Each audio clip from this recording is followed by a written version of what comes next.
मेरा ख्याल है कि बहुत अफसोस के साथ कहना पड़ता है कि बहुत मोअज़्ज़ज़ अदालत है, लेकिन हमें इसको सुप्रीम कोर्ट नहीं कहना चाहिए, हमें इसे बंदियाल कोर्ट कहना चाहिए।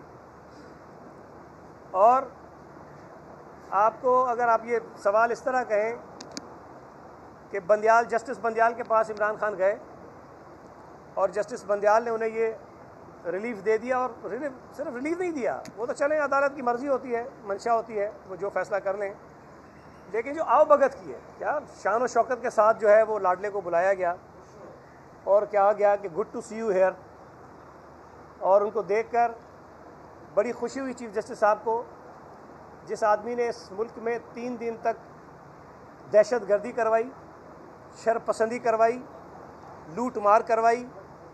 फ़ौज की इंस्टॉलेशंस पर हमले करवाए, GHQ पर हमला करवाया, कोर कमांडर लाहौर के घर पर हमला करवाया, उसको नज़र आतिश करवाया, स्कूल जलवा दिए, मसाजिद को नुकसान पहुंचाया,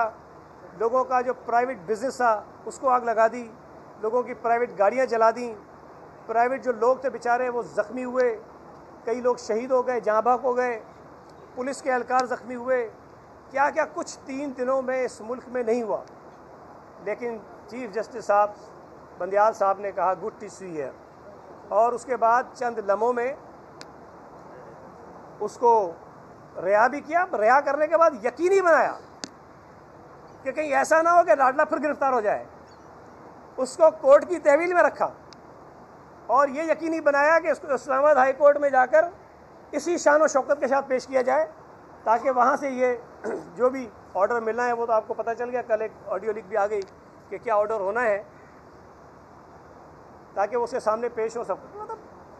बहुत अफसोस होता है